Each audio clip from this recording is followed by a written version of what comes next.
Po ng palasyo ang plano ng Pangulong Bongbong Marcos Jr. na bumuo ng Crisis Committee na tututok sa isyu ng supply sa langis. Sa gitna pa rin po yan ng patuloy na gera sa Middle East.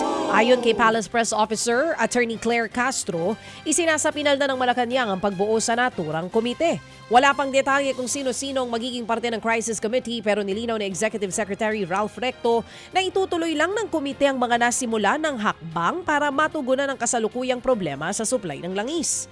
Prioridad ng komite, natutukan ang pagbangon ng bansa sa magiging epekto ng gera at gumawa ng paraan para maibsan ang epekto nito sa ating ekonomiya. Sa kabila po niya, nanindigan ng palasyo na wala pa namang krisis sa Pilipinas pagdating sa supply ng langis.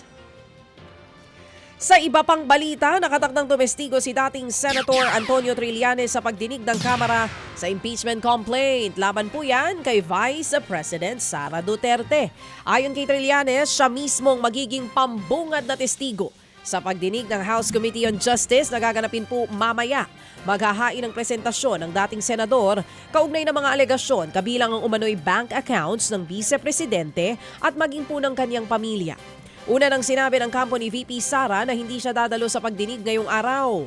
Samantala, hindi naman daw obligado ang mga private school na sumunod sa 3-term calendar na ipatutupad po ng Department of Education sa susunod na pasukan. Ayon sa Coordinating Council of Private Educational Associations o COCOPEA, may ilang eskwelahan na nagpapatupad na po ng programa. Pero kakailanganin daw ng isang batas para maobliga ang lahat ng paaralan sa buong Pilipinas na sumunod sa bagong school calendar ng DepEd. Naniniwala po ang grupo na hindi angkop sa lahat ang nasabing pagbabago sa pasukan ng mga bata.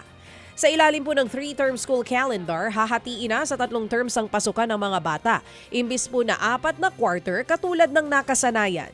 Magsisimula po itong maipatupad sa school year 2026 to 2027.